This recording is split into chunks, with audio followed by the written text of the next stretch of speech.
Thank you all for coming. Good evening and welcome to Prairie Lights. I'm Kathleen Johnson with Prairie Lights, and tonight I am so pleased to present University of Iowa Professor Emeritus Shelton Stromquist, who will read from and talk about his new book, Claiming the City, A Global History of Workers' Fight for Municipal Socialism. American Studies professor David Rediger says of the book, the culmination of Stromquist's lifetime of impressive scholarship on rank-and-file workers and socialist movements, Claiming the City arrives right on time as we explore the possibilities of transformation at the municipal scale. Astonishingly sweeping in its range of fine-grained case studies, the book teems with comparative insights while it traces transnational connections established by a mobile working class and internationalist commitments. Shelton Stromquist is a historian and lifelong labor and civil rights activist. He's the author or editor of numerous books, including Frontiers of Labor, Reinventing the People, Solidarity and Survival, and Labor's Cold War. He is Emeritus Professor of History at the University of Iowa. This new book is a massive achievement, and we are so happy to have him here tonight. Please welcome Shel Stromquist.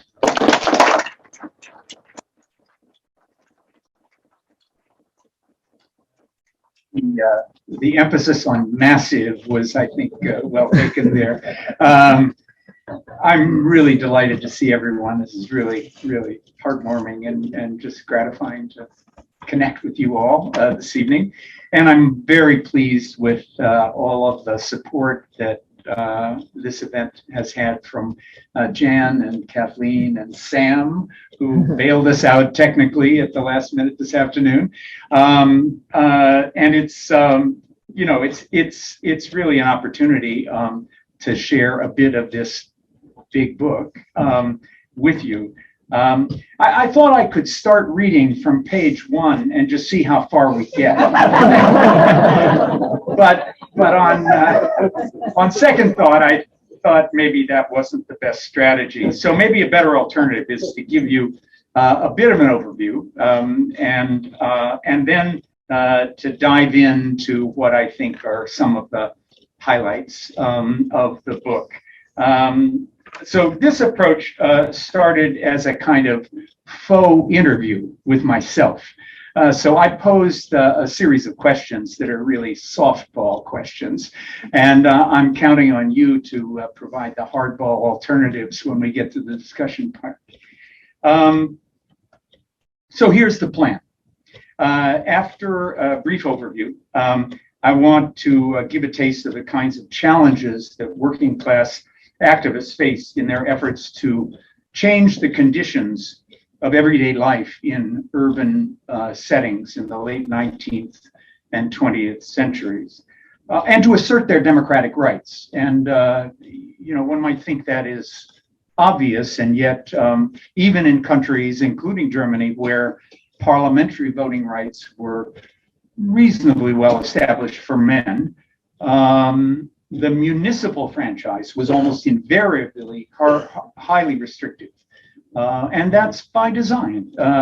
This is a domain in which property elites saw their interests very much potentially impinged upon by working people and whatever agendas they might put forth. Should I hit the lights? Yeah, lights? Sure. I think that's fine. Yeah.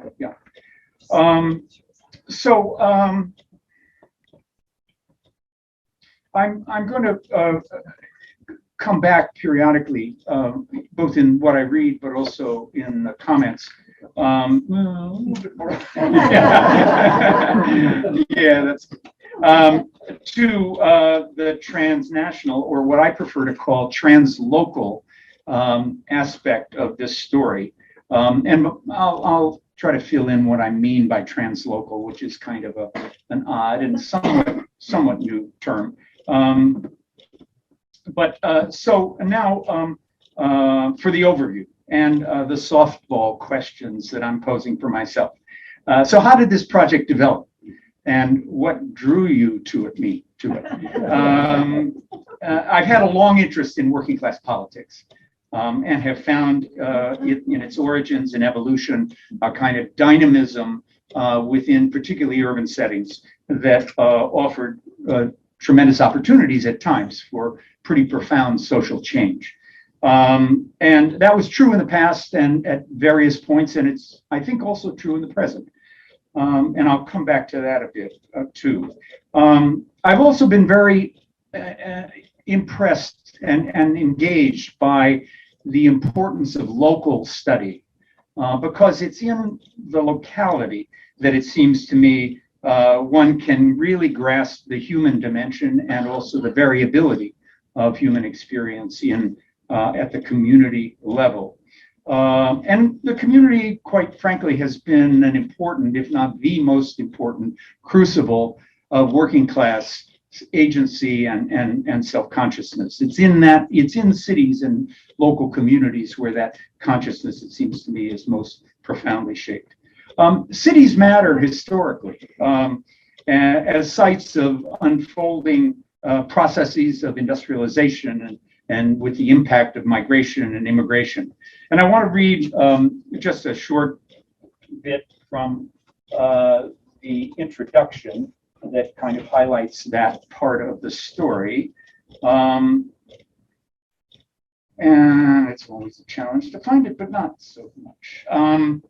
Searching for the promise of economic opportunity, working class migrants flooded the neighborhoods and the factories of places like Redfern, the suburb or really an industrial town within Sydney, of Christchurch, New Zealand, and Altona, Hamburg, Germany, and Otterkring in Vienna, Malmo and Bradford, Cleveland and Butte, Montana. Instead of opportunity in the 1890s, they found job insecurity, dangerous and often fatal working conditions, congested tenements or bungalows, inadequate sanitation, an absence of public amenities, parks and baths, and even garbage collection. And city governments run as private sanctuaries by propertied elites determined to maintain their privileges. Amid filthy streets, the rank smell of untreated sewage, crowded houses in disrepair, workers claimed a new sphere of political activism. Energized by the mass strikes that swept through docks and coal mines, rail yards, building sites, and textile factories in the 1890s, local activists set about creating a new politics that might become a vehicle for an urban people's agenda and that promised fundamental transformation of these city landscapes. So I was struck almost from the outset of undertaking this project with the incredible shock and trauma of living in urban places in the late 19th century for poor and working class people. Let me read a couple of suggestive passages from the book that I think convey pretty graphically, actually, the kind of nature of the conditions that workers faced. And this comes from Melbourne. We call it Melbourne, not Melbourne. Melbourne.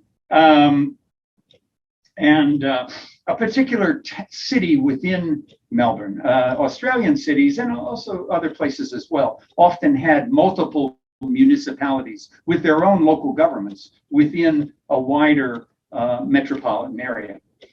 The city of Footscray, in particular, came to be known as Stinkopolis. Melbourne's other name was Smellburn. So it wasn't just confined to certain municipalities, but Stinkopolis among the Melbourne municipalities. But despite the reputation, the suburbs council liberally dispensed licenses to, quote, driven out capitalists from other suburbs like Collingwood and Richmond with, quote, bone mills, manure works, and boiling down places being the most notorious of the newcomers. The Footscray Council acted as a welcoming committee. That's a quote. In 1883, sacked the inspector of nuisances for sending too many reports. The shocking consequences were graphically reported in a story, quote, out in a gondola, published in the Footscray Independent in the spring of 1887. And I'll read just a passage from that. It was a bright, sunshiny morning when we sailed away in a gallant bark over the odoriferous surface of the saltwater river. Above the railway bridge, pieces of rancid fat, paunches, lights, dead lambs and dogs lined the shores that are burrowed in all directions with the holes of water rats. The gut factory pours in a stream of excrement and gut scrapings. Next, the glue works swamp the shore with hair and parings from hides, and a large pile on the shore has accumulated for the rats, ready for removal or being swept into the river when convenient. At about 50 feet from the bank, opposite this drain, an oar could be pushed down for several feet into the accumulated deposit of decaying putrescence. And even at high water mark, the keel of the boat raised a trail of blood, showing how great the deposit was. Smellburn's name was somewhat deserved. But also from Hamburg, Germany, which was an old Hansa town and city that grew massively in the late 19th century and had, in many ways, one of the most famous cholera epidemic in 1892 that killed thousands and thousands of people. As in other German cities after the 1890s, Hamburg's workers faced rising poverty, growing congestion, a lack of affordable housing, and a tax structure that bore most heavily on the poorest consumers. Compounding these problems were massive environmental degradation and deteriorating public health conditions, highlighted by the catastrophic cholera epidemic of 1892. Chronic problems of human and animal waste, impure water supplies, air pollution, dust, and lack of access to pure food increased massively after the 1880s, with rapid population growth and spatial expansion in all of Germany's major cities. Visitors to Hamburg spoke of viewing the city, quote, as if through a veil of smoke. And a citizens club noted that in the 1870s, in the outlying impoverished district, citizens had to, quote, wade through a morass in a major thoroughfare that consisted of sewerage, animal waste, and garbage. Now, those are pretty graphic descriptions, and yet they could be replicated ad nauseum, literally ad nauseum, for cities across the world, industrial cities across the world. In some ways, we take for granted a history of political struggle by working people to make cities livable and democratic. We are actually beneficiaries, today, of a legacy of urban public services won by struggle. Passable and well-maintained roads and streets, public sewerage and clean water, trash collection, public libraries, public schools, parks and public bathing facilities, affordable public transit, and public housing. I'm using the word public quite deliberately here because, in fact, that is the underlying thread to much of this expansion of city services. And so I wanted to excavate that history and try to bring it to life through local stories and the colorful individuals whose contributions have been submerged in what are often national narratives. And I wanted to make this history more accessible to activists today who are working in cities to continue to make them more livable. We're aware in our own times of the claims by cities and their citizens to govern themselves, for the right to govern themselves and to improve their lives. Claims that are deeply contested in this country by conservative state legislatures that seek to preempt their rights to home rule, something we know all too well in Iowa City and in Johnson County. They seek to strangle and privatize public services and to restrict and narrow the rights of ordinary citizens even to vote. These fights have a long history, and it's remarkable in some ways the extent to which the campaigns of today echo those of the past. And that is some of what I'm trying to convey in this book. So what's new here? Your findings, right, Ms. Professor Stromquist? What are the takeaways? And if I were to identify what seems to me the most important findings, I would list these among them. Let me. I always do this. Forget to advance the slides. So these are just some of the other places where these kinds of urban conditions obtained. And in this case, Bradford, England, and Cleveland, Ohio. But also in Vienna, except that in Vienna, there was a kind of urban revolution at the end of World War I that came to institute what was called Red Vienna. And Red Vienna, among other things, built worker housing that was habitable. And so this, although it's a contemporary picture today, is of a worker housing complex that was built in that period of Red Vienna. So it suggests the kind of contrast that emerged between what had been the kind of norm of living conditions, congested and dirty and with not any public services, to a much more habitable environment.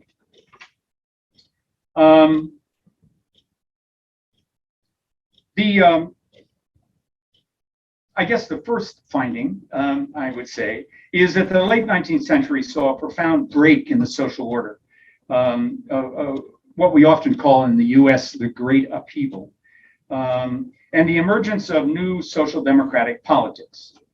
The second point is that new experimental politics was most vibrant and created at the local level in cities that were the sites of some of the worst social conditions. And the point here is that this has been significantly underexamined because so much attention has focused on the national story and the nation as a unit of analysis. Despite all the barriers that workers face, and they were profound, literally centuries of elite rule in cities around the globe, and a municipal franchise that hamstrung what political power workers might seek. Gradually, in piecemeal fashion, they mounted significant challenges and captured what I'm inclined to call were beachheads in municipal government in some cities. And it's noteworthy that in the US, for instance, and this is a map of cities that were governed by socialists. It's not just that elected a few socialists, but that were governed at some point by socialists. And my efforts to differentiate the number of successive socialist administrations by the size of the dots did not entirely succeed, I think. But it does give you some sense of the geography and the widespread character of socialist governance over a period of a little more than 20 years, 25 years or so. I guess the third finding I would, I think it's fair to say that the promise of municipal socialism seemed very real for workers in the US during a certain period and in other parts of the world. Thirdly, I try to demonstrate the profound and ongoing tension between locally mobilized workers focused on the city and the emergence of social democratic elites. I use the term cautiously because in many ways they weren't elite, but they were national leaders who saw parliamentary politics as the prime arena in which these parties should assert themselves. And the British Labour Party is a case in point, but so too was the Australian Labour Party and the Social Democratic Party in Germany. And this tension between a locally conceived and constituted politics and a national politics was a bitterly fought contests within these emerging parties. And there are a host in this book of cases that I try to explore where this tension kind of boils to the surface. And I'll say this again, I don't have time here to try to rehearse those, but just one example, Ramsay MacDonald, already the leader of the Labour Party in 1908, and who was the Labour Party that was just emerging on the national stage as a powerful player, sent out a questionnaire to local municipal activists throughout the country, asking what was their experience in the latest municipal elections. He was very curious, not because he necessarily valued what they were accomplishing, but because he wanted an indication of what potential strength that might hold for the coming parliamentary elections that were going to be called. And so he got back this treasure trove for me of accounts from local municipalities of what people were doing, of what barriers they faced, what successes they had, what commitments they were forging, what alliances they were tempted by. It was just a treasure trove. And these documents, this correspondence has never been used, really. It's sitting there in the Labour Party archives. And it's partly because people, I don't think, a lot of historians were not all that interested in these kind of local municipal accounts. But for me, it was gold. It was a treasure. So, but it was an episode that revealed this kind of tension within the Labour Party as it was emerging on the national stage between local activists who were winning offices in city councils and in poor relief bodies and in school boards, but whose successes were pretty much being ignored. Not altogether, but to a large extent. Another finding, if I can call it that, focuses on the outbreak of World War I and the shattered internationalism of the socialist movement that emerged with the outbreak of the war, of social democratic parties kind of retreating into their national identities and defending their interests as citizens of their respective nation states. The American Socialist Party was actually an exception. So was the Australian Socialist Party, not Labour Party, in terms of their principled opposition to the war. But for the most part, socialist and Labour parties around the world fell into line and supported that. But what I think is new, and what I hope I've tried to, or hope I've successfully documented, is that at the local level, again, at the city level, the war actually provided municipal socialists with new opportunities to assert their, quote, claims to the city, admittedly under adverse conditions. But they were well positioned in some ways to advocate on behalf of local citizens who were suffering housing shortages and skyrocketing rents and sort of lack of adequate food and a whole set of conditions that were intensified and made worse by the war. But these were the folks who were in a position politically to try to begin to use the war, if you will, as an opportunity to consolidate their strength, even though initially it was quite disorienting. So wartime opposition to the war was nurtured, I think, in cities and shaped the democratizing effects of the war and set the stage for municipal socialists to advance their program after the war. And Red Vienna, of course, is the premier example, but there are certainly others as well. And I've again sort of slipped past my slides, but this is a campaign poster of Ugo Lindemann, who was one of the leading advocates of municipal socialism in Germany, and who was from Stuttgart, and who decided, with his party colleagues, that it would be optimal to run for Burgermeister, mayor of the city, and so he put his hat in the ring. And this is a campaign flyer for one of his speeches. But he was roundly attacked by the leadership of the Social Democratic Party in Germany for undertaking this fool's errand, as it was called, or going on holiday, so to speak, politically, by undertaking this kind of local effort. And Lindemann came very close to winning, actually. But he was, and again, this is one of the things I discovered in the city archives in Stuttgart, was a collection of clippings. It was a clipping file that somebody had put together of newspapers, social democratic newspapers from all around Germany, commenting on this campaign.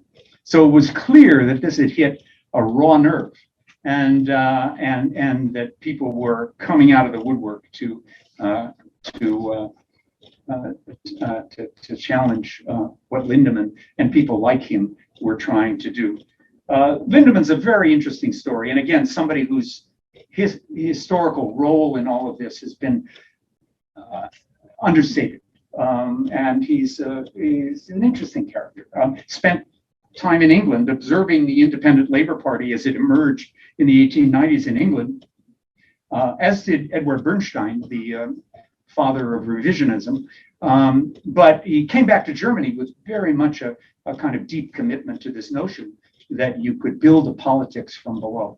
And so I hope I've done a little bit to kind of resurrect him in the historical record. And again, the Germany, I mean, all of the warring powers in World War I suffered hardships, although it's pretty clear that in terms of some studies have been done of life expectancy and what the impact of the war was on life expectancy. And it's pretty clear that Germany, life expectancy, not only from casualties in the war, but in terms of hardship and disease and starvation, suffered the worst. And this is a photograph of bread lines in Germany that, again, the Social Democrats tried to become advocates for. And women were very important players in Germany, but elsewhere too, in the fights over getting adequate food.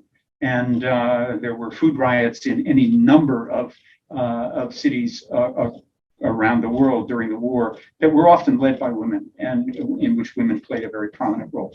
Okay, so I think without explicitly doing it, I think I kind of answered the question, why a big book? So I think I'm going to skip that, because I hope it's pretty obvious. And what I want to jump to is a little bit of sense from the documents and from the text of how this new politics kind of emerged. And one of the most interesting characters to me is a man named Edward Hartley, who was from Bradford. He was a master butcher by trade, and he ran for office, as this new kind of enthusiasm about local politics was developing in the 1890s. He ran repeatedly for local office and lost, but it didn't deter him, and he came back for more. He was finally elected and then re-elected, and for quite a long time. But Hartley was a kind of contentious fellow in council. He didn't play by the rules exactly. There was a certain decorum that was expected, and if you were a part of the traditional governing elite, you kind of abided by those rules, although when provoked, they didn't necessarily do that. But so Hartley, it turns out, after he had been elected a second time, started keeping a diary of his activity, and I found this diary particularly instructive. It's just for 1 year, but it's a very detailed account of what he's doing and what he's observing. And so I want to jump in on March 26th of 1900, and what he wrote is sewage at 10:30. Followed by finance at 11:30, lasting until nearly 1 o'clock. Trams at 4:30. Then straight to the school board attendance, followed by a board meeting. Brought fair contract forward Hammett seconded, but no one else voted for it. Spoke for half an hour at Choel School on behalf of J.W. Waterhouse, C. Beardsley, and Joe Walker. Was tired out. That was for that day, that was the concluding sentence. So after a hard-fought election the next year, he won with a larger majority, and he took stock of the toll of the busy year had taken on his health and financial condition. He'd given 92 lectures and speeches and attended 200 committee, council, or school board meetings. Early in the year, he was, quote, more in bed than out with bronchitis. Delegations from the ILP and Bradford Moore Ward rebuffed his efforts to retire from public work. They promised to raise money to clear his debts and replace the income he lost through inattention to his butcher business. Hartley generally supported the initiatives taken by the few fellow labor councilors, though his style and demeanor at times unsettled his colleagues. At one point in the debate over the report of the Health Committee regarding Fred Jowett's housing initiative, Hartley demanded that other councilors cease their interruptions. And if they could not do so, then I will try, and if they will do so, I will try to be as mild as possible. On another occasion, by his own account, he recorded that we had a rather lively time, again, over the housing issue. Quote, I was subjected to the usual interruptions, and on threatening to make things hot, we had a little scene. Alderman Dobson, just as last month, rose to a pretended point of order, taking occasion to make a personal attack on me. This he was allowed to do in a speech which the chair didn't wish me to answer. I insisted on doing so, and on further interruption from the chair and others, told him to keep them sober, as I couldn't deal with drunken men. Ratliff got up and moved. I no longer heard. And then I defied them to stop me, and after a haggle, was allowed to finish. Hartley's contentiousness may have been partly congenital, but also reflected a degree of calculation and self-deprecating humor on occasion. On one time, he observed that a Tory councillor was, quote, very outspoken and could scarcely be kept in order. Afterwards, it was said, reason was he sat in my chair. But the battle was wearing, and at times he ventured a note of discouragement. I'm beginning to wonder if the Bradford folks really want me. I have honestly tried to give my best in every sense to our people here, and when chances to leave Bradford came my way, I said, no, my work is here. And the clock is advancing. There's a lot else that I would like to share with you.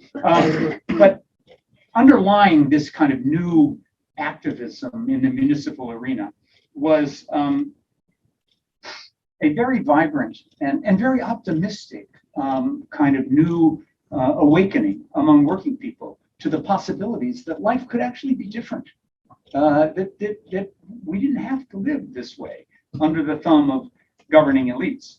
And so I wanted to just read, there's just some delightfully rich material here. But I wanted to read just a couple of passages here that I think help to convey that. This was a cultural movement as well as a political movement. And there were cycling clubs and vocal choruses, and there was a great deal of excitement and enthusiasm. One of the activists alongside of Hartley in Bradford was a man named Fred Jowett, who later became a very prominent anti-war figure, actually, in the Independent Labor Party during the war. But he remembered the contagion of those days. Quote, sometimes in summertime, the joint forces of Leeds and Bradford socialism tramped together to spread the gospel by printed and spoken word in neighboring villages. And at eventide, on the way home as we walked the country lanes or on riverbanks, we sang. And there is this sense of buoyancy. Another activist from Nottingham remembered these, quote, glad creative days.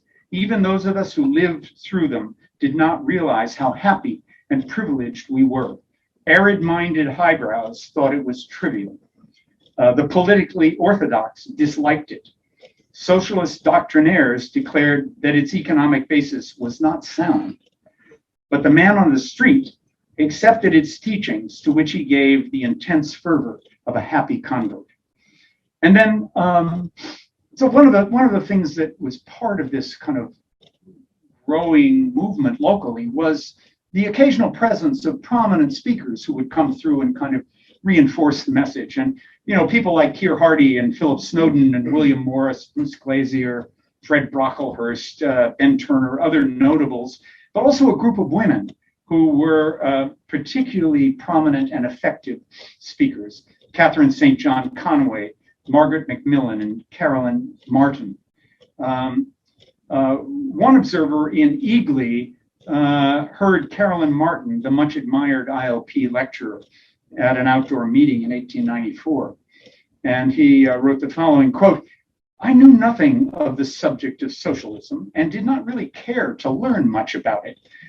But for curiosity's sake, I took my seat on a tree stump that Friday evening when Carolyn Martin came to Eagly to speak in the open air.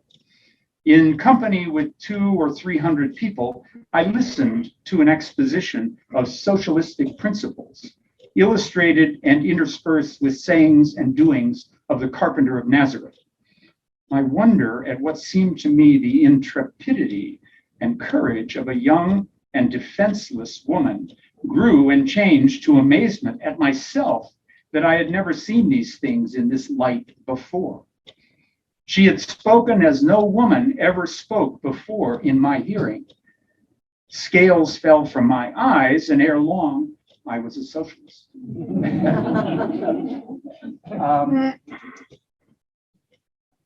Yeah, so there are a whole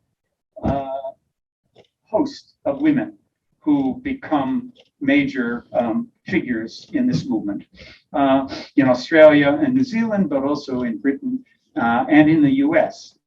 And in many ways, this movement, by this movement, I'm talking about the fight for municipal socialism, was intertwined with the fight for suffrage.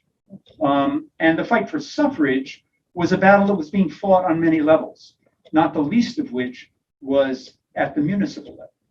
And so the fight for municipal suffrage was integral to this broader campaign for suffrage that was simultaneously going on around the world.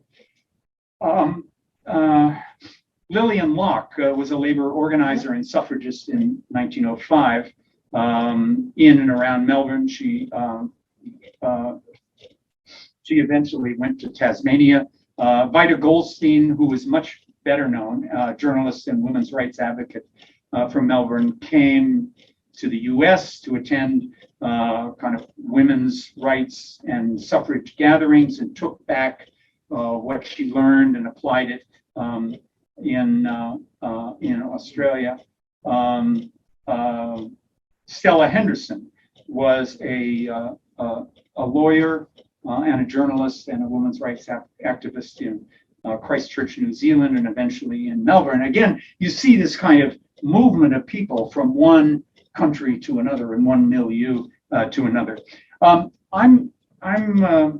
There's much else that I was wanting to share with you, but I have to tell these two final stories that are connected very much to what I think is a major theme in this book, and that is the translocal character of this movement.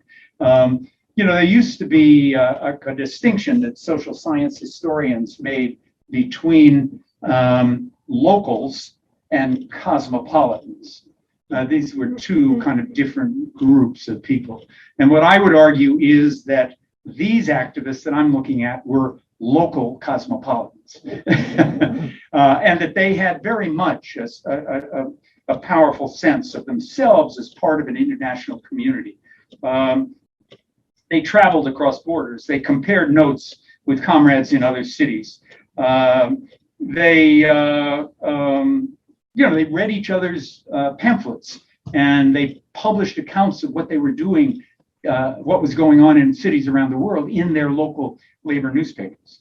So these were very much translocal activists. And one of my favorite characters, and he's a little hard to assess because there are such contradictory views of him. But his name is Walter Thomas Mills, and he was a graduate of Oberlin College, became infatuated with socialism and quite active. He wrote a very important popularized version of what socialism was, called The Struggle for Existence. He somehow ended up in Milwaukee around the time that the socialists were campaigning and winning office in Milwaukee, and he became what he called let me get his picture up here so you can actually see him. The commissioner from Milwaukee as he traveled the world. So he went to Britain after the Milwaukee victory in 1910, ended up in Australia and New Zealand, and there's some wonderful accounts of him as he landed down under. Let me just, this will probably be the last that I have time to.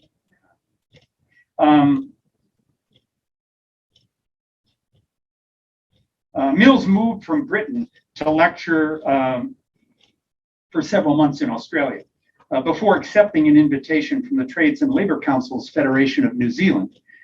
A New Zealand journalist, socialist journalist, wrote from Sydney describing Mills in advance of his arrival in Auckland. So he's still in Australia and kind of being observed by New Zealanders who know and are welcoming to come to New Zealand. Skip too many pages here. So he wrote, this journalist wrote, a most amazing small man. He stood 4 feet 6 inches tall and often quipped that he had been picked before ripe. With a face that radiates goodwill and eyes that glitter with humor and intelligence.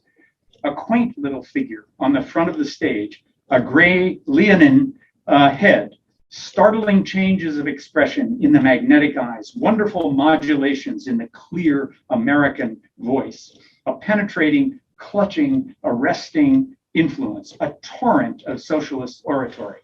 This is Mills. You must make the most of him in New Zealand. And then the Westralian Worker, which was a Western Australia journal, described Mills of Milwaukee, very much an emissary of Milwaukee, right? He was seen as. And the learned, as one of the most charming men the Worker has ever met. The learned socialist has a smile that is reminiscent of the summer days of youth, and his voice is a benison.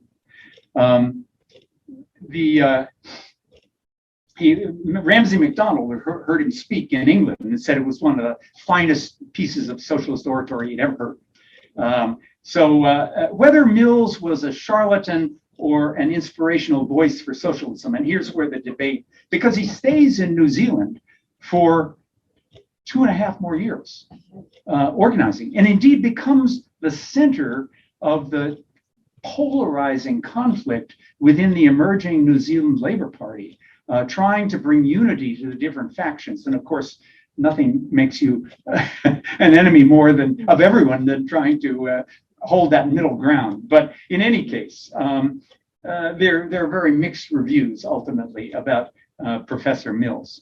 But Bob Ross, who was the militant editor of the Maoriland Worker, exuded enthusiasm for Mills. And Ross was quite a militant, whom he recalled first encountering as the two crossed paths in Melbourne Harbour before Mills' departure for New Zealand.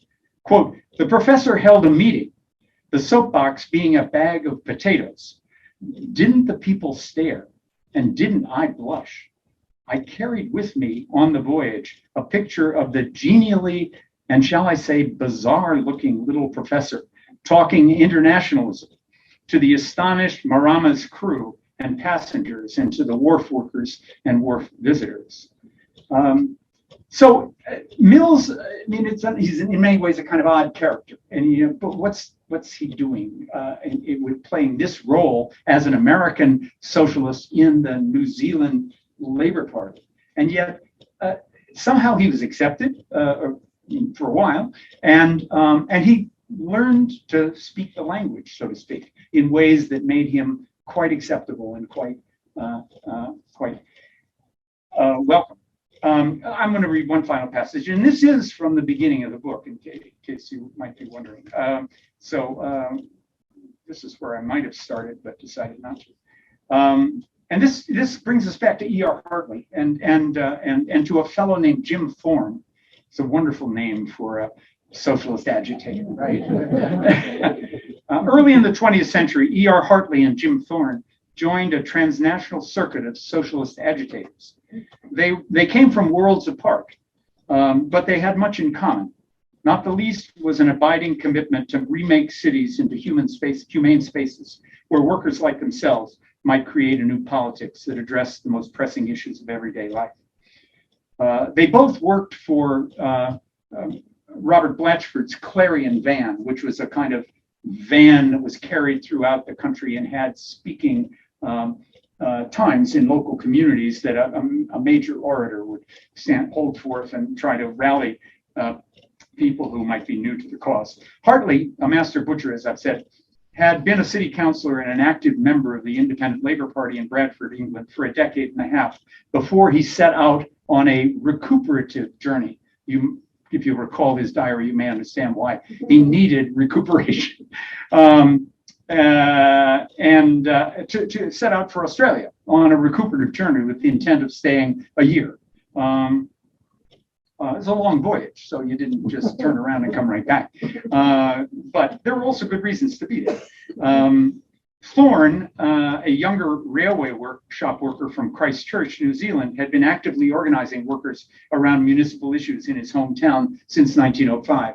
And let me put Jim Thorne up here for this sake. So this is Thorne speaking from one of the Clarion bands. He departed for England in 1909 on what would become a 4-year sojourn to observe and ultimately participate in the local political work of the Independent Labour Party. Hartley's trip came in a moment of exhaustion and illness brought on by his unceasing political work in the industrial boroughs of West Yorkshire. Besides holding down his council seat in Manningham Mills ward, he was an inveterate speaker on behalf of other local candidates. On arrival in New Zealand, this is Hartley, because he went from Australia then to New Zealand, he plunged with his usual enthusiasm into the local Labour scene, by that time having recovered somewhat, I assume. And eventually in Melbourne, Australia, he became in short order a popular speaker and regular columnist on municipal issues. At the request of local activists, he extended his initial stay of a year for an additional 6 months.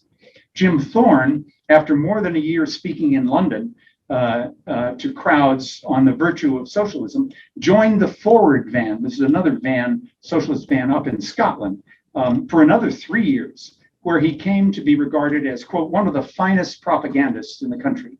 At a farewell social in his honor, shortly before he embarked on his return journey to New Zealand in 1913, Thorne was lauded for his urbanity and his cheery optimism.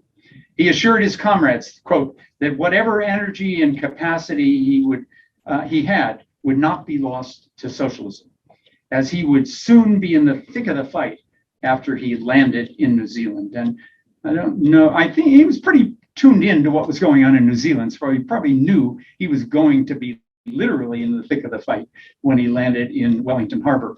But again, Thorne and Hartley kind of represent this kind of local cosmopolitanism, if you will, that I think is characteristic of this movement. So let me stop there, and I appreciate your patience. I've gone longer than I intended, but that's a congenital disease, and And I'd welcome any questions you might have. I think Kathleen is Okay. gonna. I'll turn the lights up so we Okay, can all, okay. we can We'll all leave Jim Thorne see. on the. And if you have a question, preferably let me, yeah.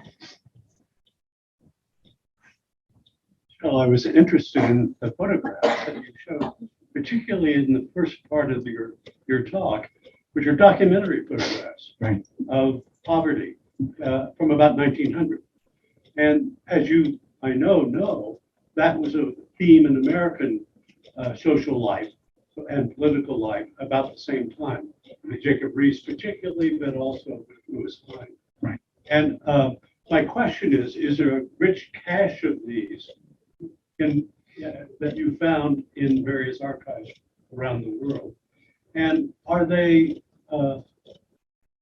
objects which you might have found useful in your own research? Yeah, good question. I have to admit that I came to the photographic evidence kind of late in the game. Although I did stumble across collections in various repositories, and for instance, at the State Library of New South Wales, the Mitchell Library in Sydney, has this huge collection of very systematically taken photographs of one neighborhood, one view within a neighborhood after another, that could be used to document, much more fully these kinds of conditions. There were other collections in Stuttgart and where else? Well, certainly at the Western Reserve Historical Library in Cleveland. But I have to admit that I wasn't as attentive to the visual documentary record as I might have been, and it became kind of, I don't want to say window dressing, but it became kind of additional documentation that I thought reinforced the kind of underlying message that I was gathering from all kinds of other evidence. But I think I think it's out there, and one could certainly do it. And you're absolutely right. In the U.S., the photographs of Jacob Riis were stunning in the shock effect that they had, as you know, on audiences, where he took his lantern slideshow and he put up these slides of the poverty and ghettos in New York, and people would just gasp because they had never imagined. These were suburban churches and places that were fairly far removed. They'd never imagined that people were living under such conditions. But of course, they were, and it was much more widespread. But those photographs were important documentary evidence of that. Yeah. Another question? Sorry. Hello. Oh, hi. I was wondering if you mentioned the connections between the suffrage movement and the labor organization. Was there earlier on much of a folding in of emancipation and or continuing slavery issues, or racism, I guess, have been the more common term back then? Everybody you talked about was very wide. Yeah, it's true, and so. It's also true that in those places where one might have hoped to see a much more diverse, racially and ethnically diverse movement, particularly Australia and the United States, one didn't, for the most part, see that. Now, there were, of course, exceptions.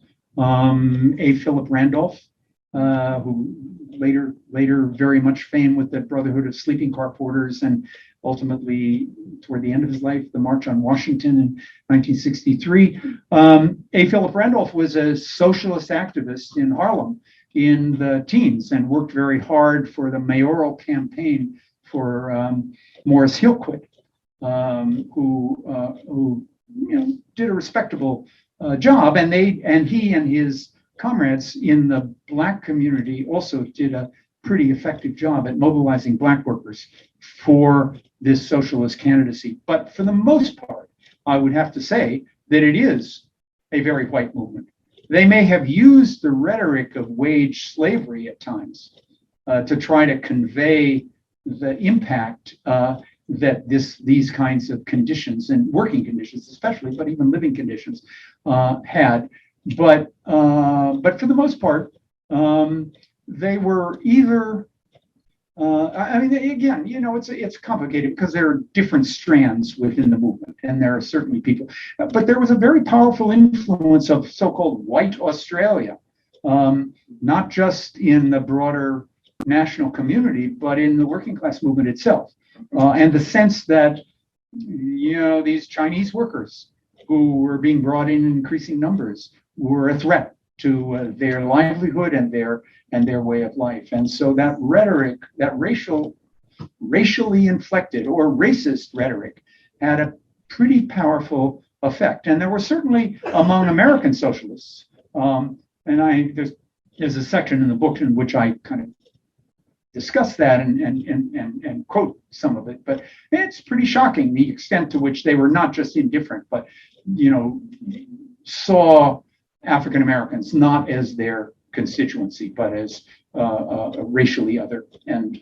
really not good material for building a socialist movement. But again, I don't want to suggest that that was the only strain, because there were certainly other strains as well. Shel, I haven't finished the book yet. Really? Yeah. I hope I live that long. Anyway, Yeah. I have a question which is not very intellectually deep, but I'm curious about, maybe it's answered in the book.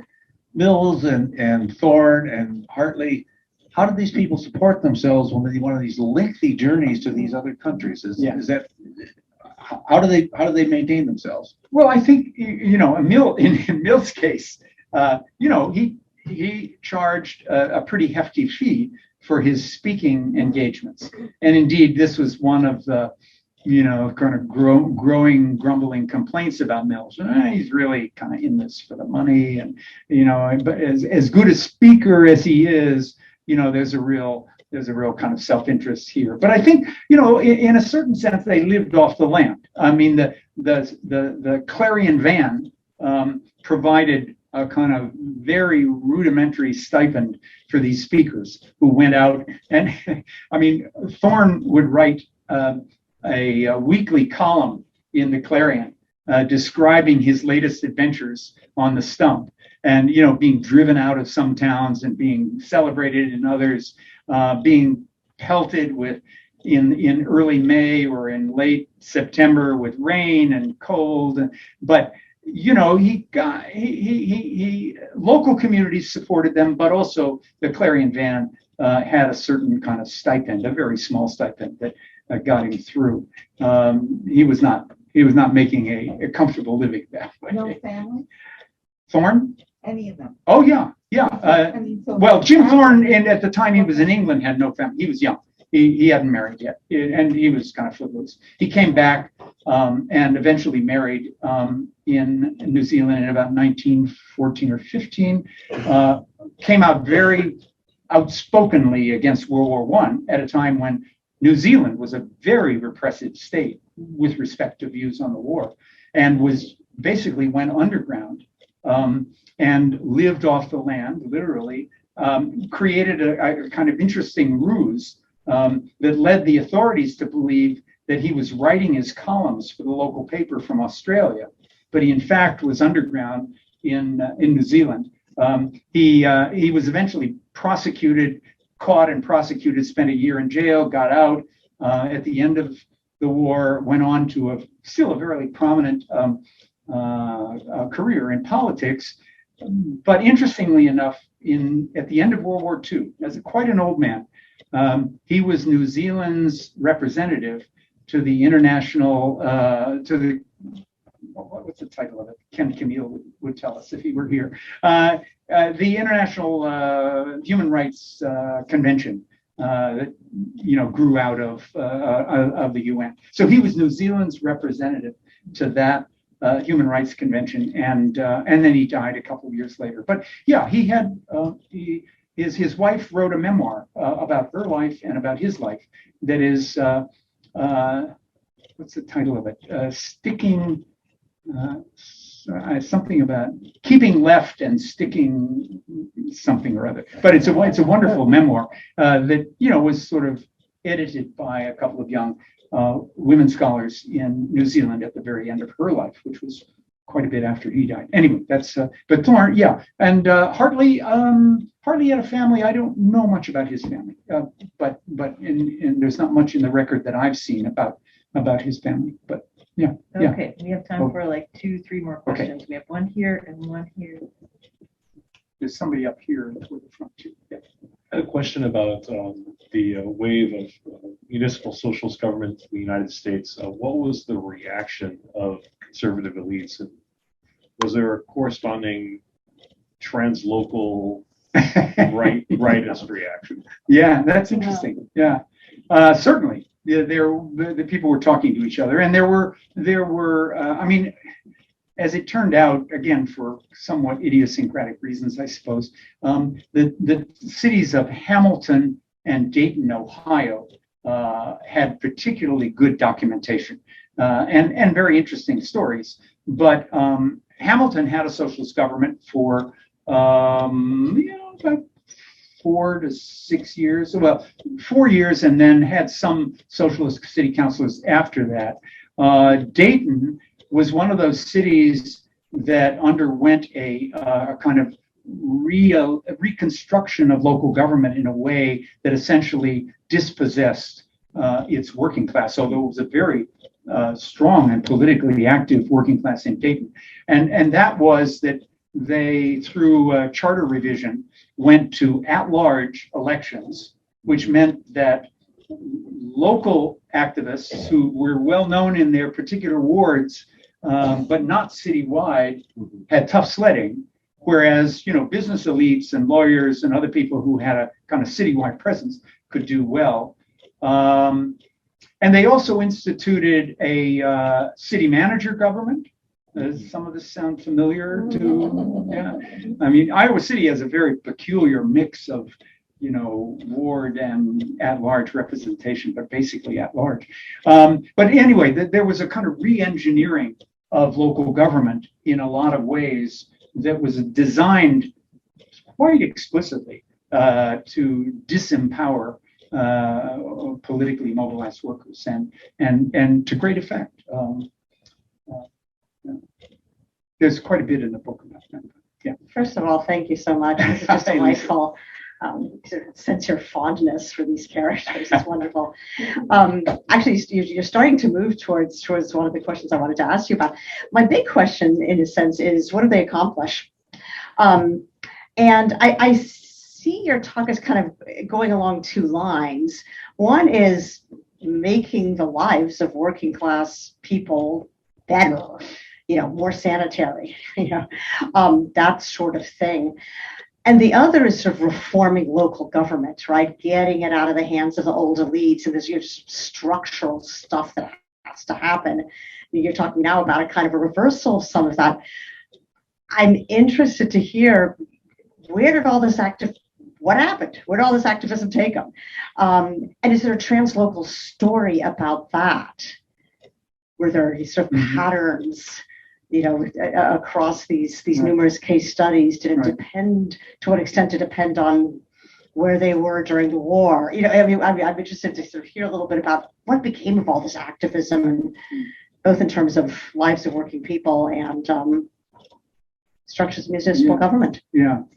Well, when I was discussing this manuscript with Verso Press, one of the first questions that my editor said after they accepted it said, "Well, you're going to do a second volume, right?"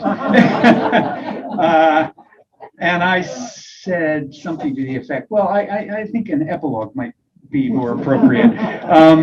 But there is a whole story, for the 20th century. I mean, my focus really is on this gestational period, where I do think in the end quite a lot was accomplished. But there's early on, it's a hard fought battle, and and it's not, the victories are not dramatic. There's certainly municipalities where socialists gained power and kept power. One of the favorite places of mine and many people is Broken Hill, New South Wales, a silver mining town deep in the outback, actually of New South Wales, but it's somewhat closer to Melbourne, but it's not close to either one.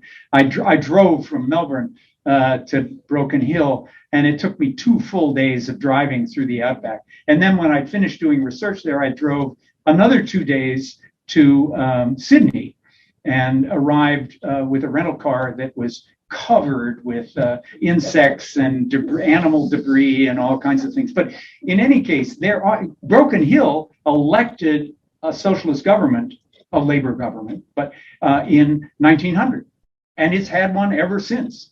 And life in Broken Hill, despite the hardships of the mining industry and its ups and downs and so forth, is a lot better than in a lot of other places. I mean, the basic municipal services and the extent to which, local government has really been stripped of elite control and influence.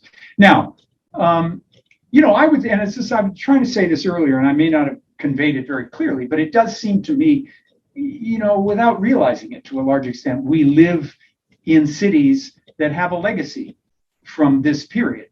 I mean, we take for granted clean water and sewage. We have public transportation. We have libraries. We have a lot of amenities. It's not that cities don't continue to have serious problems, but they're problems that are often brought on by by forces beyond their control. And again, I don't want to make too much of Red Vienna, because like the Paris Commune, although over a longer period of time than the Commune lasted a couple of months before it was brutally crushed. Red Vienna lasted until 1934 before it was brutally crushed. But there is certainly a legacy, both in terms of historical memory, but also in terms of the fabric of urban life in Vienna, that is still true. But there's a wonderful quote I just have to read to you, which is about the finance director of this new. Let's see if I can find it. I have the book is long, and I have very extensive epigraphs at the beginning, as you might have noticed if you looked at it. The socialists most hated in Vienna by the well-to-do. This is from the Australian Worker, by the way, in 1925. So Australians are paying very close attention to what's going on in Vienna. The socialists most hated in Vienna by the well-to-do is certainly Hugo Breitner. Speak to them of Lenin, Trotsky, or Liebknecht, and they will listen with perfect calm. But mention the name Breitner, and the calm is replaced by fury and hate. He is credited with the intention of destroying the whole economic life of Vienna, etc., etc. In reality, he is merely the author of the financial policy of the municipal council. Breitner's new tax scheme introduces some 18 new taxes, which chiefly hit those who can afford to pay, and abolishes 1 or 2 old taxes which burden the workers unfairly. For instance, the house tax and various taxes on food. The success of these municipal socialist efforts often hinged very much on their ability to establish a firm financial base through either significant tax reform. And these were often folks who were very charmed by the idea of the single tax as the unearned increment of property. They were, so where was I going with it? So, I lost my train of thought because I got off on the single tax, which is what often happens when you talk about the single tax. It was a kind of mania. It's amazing how much it pops up in the programs of municipal socialists around the world as the kind of this is how we'll be able to to manage to move forward with the revision of the tax structure. In practical terms. Pardon me? I guess part of my question, right, practical terms, how did they get done? What they wanted to Yeah, get well, done? oh, and the other way they got it done was if they were able to municipalize key services like electricity and water and other things, those actually could be run on a much more efficient basis than private enterprise. And so there was a return to the municipality of revenue from these municipalized utilities that was a continuing and important source of revenue to sustain the other programs. I mean, the kind of, I don't know why I'm pointing to him, the housing activity of the Vienna socialists during the 1920s was truly impressive in terms of the number. How many of you been to Vienna? Ever taken the tour that Karl Marxhof is still on the tour, so to speak? And this public housing that was built during the 20s was really extraordinarily impressive and of high quality by the standards of the day. Yeah. Okay, we need to wrap it Yeah, up, I'm but you sorry. did say there was one, if there is one last person you wanted to call on here, you guys are all welcome to ask him Well, questions Peter has had his afterwards hand up. also. Periodically. So, okay, which one is I'm Peter? sorry. Which one is I went Peter? on too long. Right there, Oh, you? Peter Fisher. You? Right there, Oh, okay. right Sorry, there, sorry. in the hat. So it follows a little bit of some of the other questions, but in the U.S. federal system, cities can't do anything except what's allowed in state constitutions and state law. Right. And this has been brought home to us in Iowa recently, because in the last, even before the current session, there were 35 or 40 separate pieces of legislation in the last 10 years restricting and eroding and basically undermining home rule. So I'm wondering if the municipal socialism of 100 years ago provoked states' response in terms of establishing or restricting what cities can do under state law. Oh, yeah, I think it's fair to say it was a kind of running battle because typically the state laws say that cities can only do what state legislatures allow them to do, which, in a certain sense leaves the door open if state legislatures are prepared to allow cities to do stuff. But I think the record would suggest that in the so-called progressive era of the United States, in the first couple of decades of the 20th century, that in numbers of states where workers were not only successful politically at the local level, but also at the state level, they were able to open that barn door much wider and were permitted to do more than they might otherwise have been able to do. But once the political tides change and conservatives take back power in the state, then the door closes. And again, you're faced with a very limited range of what cities can do. But, there even under the most restrictive conditions, there's still some room for operation. Not as much as you would like, but the fight over home rule is ubiquitous around the world, and cities are constantly contesting either with national or state authorities over what they're going to be permitted to do. But it's an ongoing political battle. It's not settled. And I hope it continues to be a political battle here because we certainly, we've seen what our county board and city council have tried to do in the face of determined resistance from Republican state government. But, Okay. yeah. Well, Shell will be happy to talk with you and sign copies of